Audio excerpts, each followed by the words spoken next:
Is there anyone in this room who has not done a swish? Everyone knows what the swish is, yeah? Yeah, from the practitioner training? All right, how do you do a swish?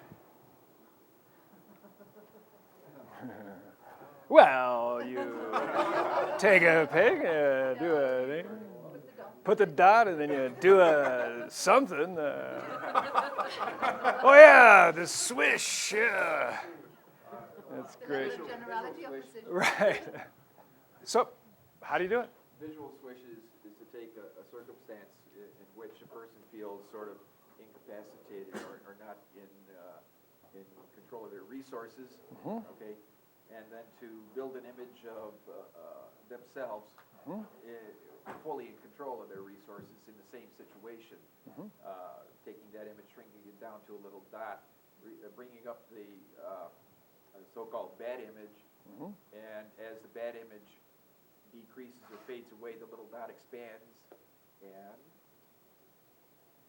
then Shazam! And then your eyes go boing. And yeah, and then we do a little bit of future pacing, and also support for that by one way is to throw up like a deck of cards with this one image, and it falls down all around us. Cool. Well, that's a pretty succinct explanation of it. Yes, very well done. Thank you, Paul. Wonderful. All right. All right. So, where do you use the swish? What's it good for? When someone's not feeling resourceful in response to what? To a certain outside something. Exactly. Excuse me, doctor. There are these.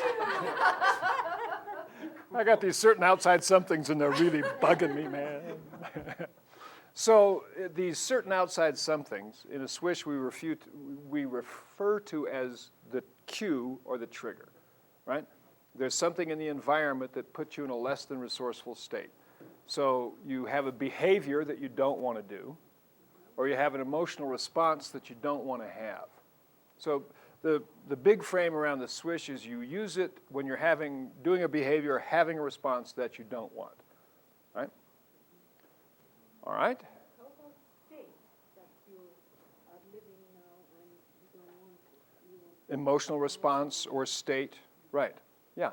For example, it could be you see an image of, you think about your boss yelling at you, and you feel bad. Right? Or you feel, less than, or you feel devalued, or some unpleasant feeling. The feeling comes from the image, right? And so the swish is a way to use submodalities to affect a change. All right, what I'm going to have us do is we're going to do a quick swish with each other. I'll demonstrate it real briefly. We'll go over the fine points of the swish, and then you'll run your partner through it. Because if you remember in your practitioner training, you probably learned one of two different types of swish. One that you may have learned is called a size brightness swish, where you start off with the trigger, with a cue, the problem image, big and bright, and then the future self down in the corner, kind of dark, small, and they go whoop, they reverse, right? That's one standard swish. The other standard swish is a distance color swish, where you start off with a cue, big and bright and close, the future self out in the horizon, and then you interchange them.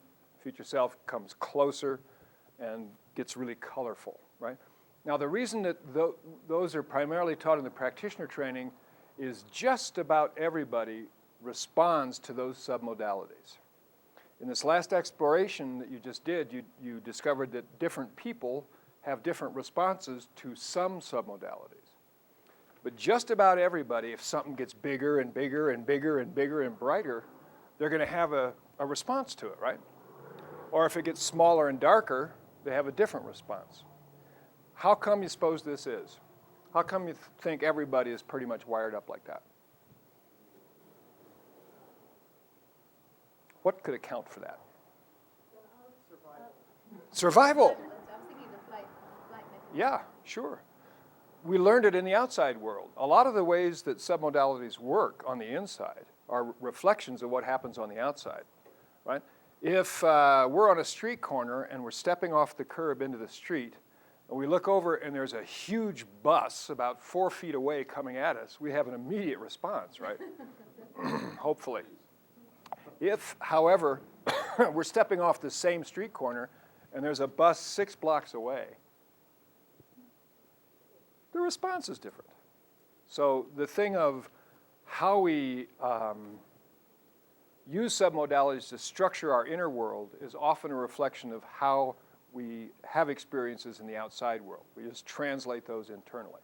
And that's what the standard swish relies on. So, is there anyone here that's got an unwanted response that they have from time to time, or a behavior that they do that they'd like to have choice in? If not, I'll call on somebody. My fear on the chairlift. All right, let's explore it. Come on. Have a seat here in the swish chair.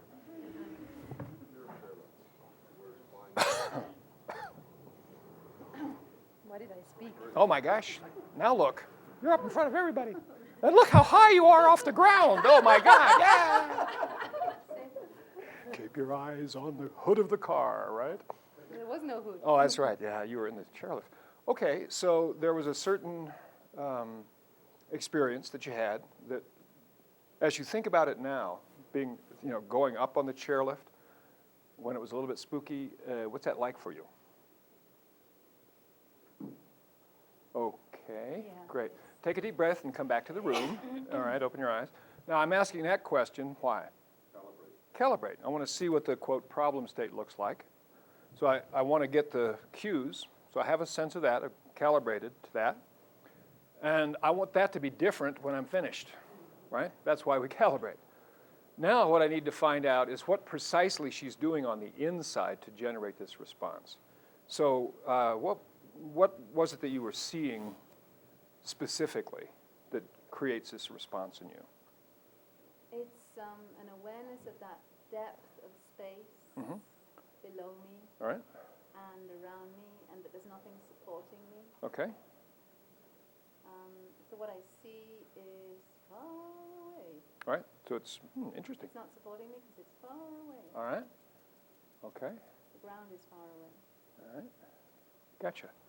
Okay, take a deep breath and just eliminate that. Now, this one's kind of interesting, Let's explore the submodalities here, because you heard her voice tone shift and her word shift too. She said that the problem was when it's far away, right? Now, and we were just saying that things are more intense when they're up close. So this is a little bit interesting here. Let's try this. Let's say that you're, well, like on this chair. You can look down and see the ground, right? Okay. What happens if, in your imagination, the ground gets further and further away? I lose a sense of control, Okay. and I feel scared. Okay, I'm really feeling. What the submodalities are. Yeah, yeah. Okay, it fades in intensity. All right. I get a kinesthetic sense of having nothing beneath me. Okay. Interesting. Okay, come back to the room. Now, what I'm doing is I'm exploring, and this is going to be a unique little exploration here because it's a little bit reversed. Actually, when it gets closer, this visual sense, when it gets closer, you feel better. Is that right? When you imagine it coming closer and Yeah. For example, if I'm actually in a chairlift that's got an external, not a chairlift, but one like of a those, car gondola. yeah, Huh? I feel fraction better. Okay, a little bit better. Okay, great. All right, let's try this just for fun. Let's imagine being in the chairlift, right? You're seeing at that great distance, right? But now imagine that everything that you're seeing is getting really far away. I mean, it's just like you're kind of in a rocket ship or a spaceship, and it's just, it's like you're almost moving away from the Earth. Interesting. That's okay. Okay, great. So I did this to see if she has sort of the, quote, normal response to distance. Does that make sense? In other words, if she floats way up out of the earth or whatever, a rocket ship, and it goes way far away, she says, well, that's okay. I'm okay in a plane. Great. And that, I remember her saying that. Right? So that if she gets a great amount of distance, then it's no big deal. It's just this one little area. I mean, there's a range here. Okay, good. So that's feedback that I need to know to predict whether or not a standard sort of distance color switch is going to be effective. All right, so I've got that information. Now we'll check it out. Here's what we need to begin to build. We're going to construct right here a hologram. Right? This is the new Anne. This is the Anne of the future. Right? This is the one that has the resources or the qualities, attributes, right, to deal effectively in a very resourceful way with, for example, riding a chairlift up the ski slope, right? So my question to you is, you begin to allow her to form right here in front of you. What qualities, attributes, or resources does she have?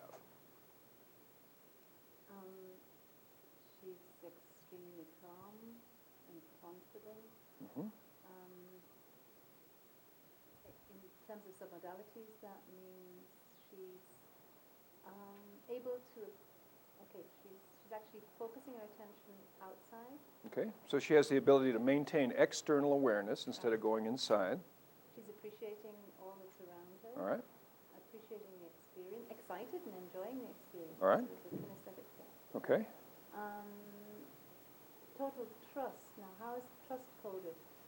Well, again, the thing that when you're building the future self-image, you just need to have the representation, the you in the future, reflect these qualities, these attributes and resources. So she's one that trusts. You can tell just by looking at her that she has this innate trust of where she is and what's going on, or she wouldn't have done it in the first place, right? Right. So she has sort of an ecology frame. She wouldn't get on a rickety old gondola with, frayed strands of wire and like that. She knows better than that, but it's, if she's determined this is safe, she's got the resources to trust that, to maintain external awareness, to be excited, right, about the whole thing. I've got a little bit of a problem about the resources to know that it's safe. Because that's the difference between trust. I mean, do I have the resources to know that the plane is safe? Right. See, the thing is, Anne, you don't. No. We're talking about the future you. Yeah. Right. Okay. It's a decision. Right. So she has, let's build those in, the capacity to make really well-informed decisions about what's safe. That's what she has, right? If she had that ability, right, then when she got on the gondola or the chairlift, right? Does that make sense? No. Okay. Because it's about making the decision to trust this equipment. Mm-hmm. I didn't do any research on that equipment. Right, right. But of course I've got well, one thing that happened yesterday, there was a car came round without any safety bar. Right. Uh-huh. And I looked at that, So it's a question of choosing to trust. Right. Regardless Right. of how much or how little Exactly. information I have. Now, and the thing is, what she's giving me now is information about her current state, the way she is now, right? And what I'm asking for is an imaginary Anne. This is the future Anne. So I'm looking at having a future Anne who makes that decision. Who knows how to make it. Okay. Who knows how to make it. Okay. Who knows how to make the Right. decision regardless of how much information she has. Well, check her out. I think that I would make sure that you build in the quality that she gathers sufficient information, Okay. right, to be Now I- confident, right? Now I get you. And she knows what to do, people to ask, talk to, whatever she needs to do. And you can tell that she's willing to do that. She knows how to do it, to make that kind of decision thing up front. And once you could see her with these qualities, once she then got on the chairlift, wow. She goes external, she knows how to enjoy what's there, right? Okay. And enjoys the ride. Right? You got a sense of those qualities in her in the future, right? How does she look? Good, happy. Is she worth becoming? Oh, definitely. There you go, right? So what you want is the appropriate resources to the situation. You build those into a future image, right? Then you do kind of an ecology check. Are you willing to become more of this? And you want a congruent yes response because you want the future self-image to be really compelling, right? And this could be a skill she uses in lots of areas of life, but particularly in this one, all right? So just check her out. She's really worth becoming. Any other qualities you'd like to build in? Sense of humor. Okay. So you can see that little twinkle in her eye or whatever she might have that reflects that sense of humor. All right. So when there's a whoops, when you hit the gong. Yeah. Whee! That would be fun. Okay, great. So that enjoyment of that kind of sense of excitement, right? Okay. You like her? All right, we're going to put her to work in just a moment. To begin with, what I'd like you to have her do is move way off to the horizon, way out there till size of a postage stamp or a little bit more, kind of dark. She's out there, but you can barely see her. Just leave her there for a moment, okay? And then we're going to have you be on the chairlift, right? Looking out of your own eyes and beginning to look down and notice that the distance. And just as you begin to feel that kind of queasiness or the unpleasantness, right, that whole image begins to zoom further away, right? In other words, you get even greater and greater distance, so that the distance goes further and further away as the future self comes zooming in, right, until you're looking right at her, right? And just connect with her for a moment. And when you say I zoom away, I'm in it, You're letting that whole image just go that away. including me. Right. Actually, no. You want just the image to go. It's like you could imagine yourself being in, like a rocket ship kind of moving further away from it. Okay. So it just kind of zooms that way. And as it zooms this way, this future you is kind of faster than light. She's right here in front of you. Can I have it on a string? Sure, pull it. Pulley, rubber band, just sort of bing, there she is. Okay? So that's the setup, and once you've done that, then you can kind of blank the screen, right? Clear your visual field. She starts off at the horizon again. You can barely see her, right? You're in the chairlift, and then as you start, you in the chairlift, see that distance down there, all right? Get just some of the feeling. You start moving further away very fast, and then you pull, right? So it goes, and there she is in front of you. I've got a little confused with Okay. your instructions. Great. Because you seem to give me one set of instructions and another set. All right, so what is your understanding My of it? understanding is that I send the positive hologram over there. Right, far away. you start with it there, I start with it there. right? And then I get into the other position of being in the chairlift. Right. Get the full sense of that.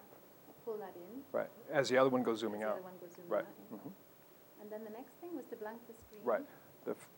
So you bring that in, you got the future self, and you just kind of enjoy looking at her for a moment, and then you blank the screen.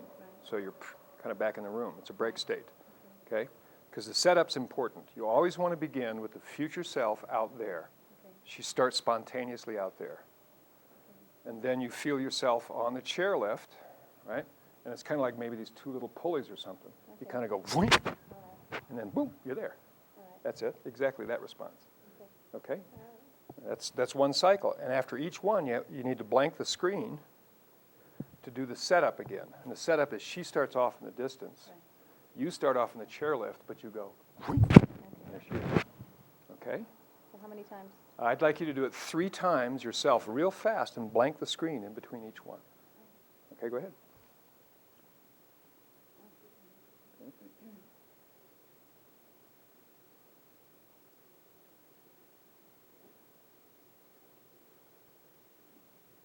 Then blank the screen. Yeah, great.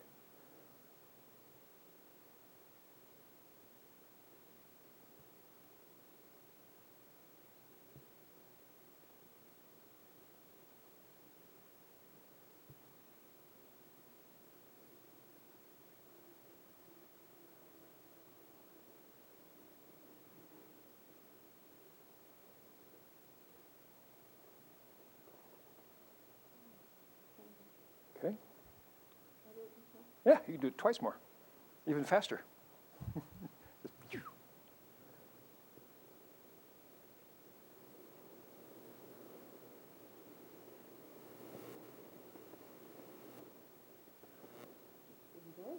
It gets better and better. It's sort of like she's riding with you. Do-do-do-do-do.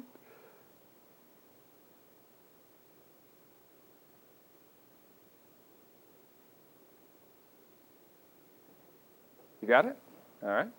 So, you imagine you're on the chairlift, and you've made the decision that it's safe, and that's cool. And you're on it, and you're going up there. And those babies lift way up off the ground. You're floating. Now, you were up there the other day. How is it now? And you're cruising along.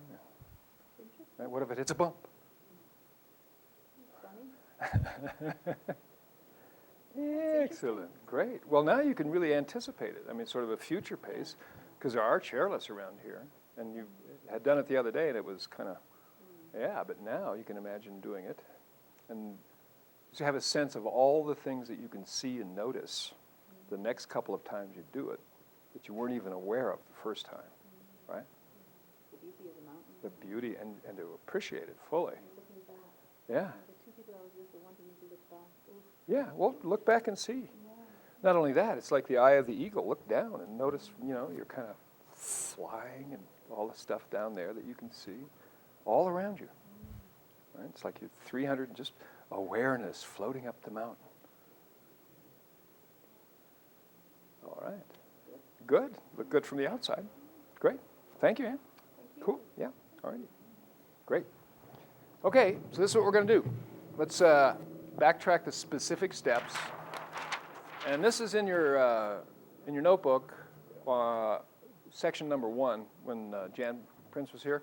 I think it's on page 16 or 17. I did the distance color primarily. That's on page 17. The size brightness is on page 16. You can do either one of those in this first run through. What the first step is to determine the unwanted behavior or response, right? And this is primarily an emotional response to riding the chairlift. You got that? And then the cue picture, right? This is the image of seeing out of your own eyes, and in this case it was, you know, seeing a great height and having the unwanted response. It could be anything. It could be a cup of coffee. It could be the boss's face. It could be, you know, seeing your computer with a big stack of paperwork and you feel overwhelmed. Whatever the trigger is that generates the unwanted response. That's the cue picture. The fine point is the cue picture wants to be associated, first position, as if you're seeing out of your own eyes again, because this is what generates this association. So the cue picture is associated. Then you generate a self-image or future self picture, right? And the fine points of this is that it wants to be dissociated, right? Seeing yourself over there. And it also wants to represent qualities and resources, not specific behaviors, right? So in other words, if let's say you're working on alcohol, you want to, you know, cut down on beer consumption, and the trigger is a big, tall, cold glass of beer, and every time you see it, you just got to have it. And then when you're building the future self image, rather than seeing the guy or yourself having a cup of iced tea, right, which is a behavior, or a glass of lemonade, which is a behavior, you see the future self as having the resources to make intelligent choices, to respect their health, you know, respect the social situation with others, or whatever it is. The qualities are the attributes. Why do you use qualities, attributes, and resources rather than behaviors? To generalize more, absolutely. Otherwise, you're simply replacing one limited behavior with another limited behavior. Might be, in the long run, better off for you, but it doesn't generate choice, right? However, qualities and resources in the future self do generate choice. The sort of the implication of the swish is that the future self-image is sufficiently compelling and generative of these resources that the unconscious then tends to move towards that more and more and more, to enact those qualities or resources, right? Become better and better at them. So you generate lots of different behaviors, right? Okay, then you do, the setup is the cue, which is essentially this. You start with that, if you're doing, say, a distance color swish, you start with that close and really colorful. In her case, it was a little ambiguous at the beginning because she was saying, oh, it's distant, I can see the distance. But that whole thing was close and very present for her, right? So the cue starts off being close and colorful, and the future self image is in the distance, right, and dark, no color. That's the setup. Then the swish is you reverse these, boom, really fast. The future self image starts getting bigger and bigger and brighter and more colorful, and simultaneously the image of the cue, whether it's a glass of beer or a chairlift in the view, the cue begins to get further and further away and darker and darker and darker. And these two happen simultaneously. You don't do one then the other. They both happen at once, right?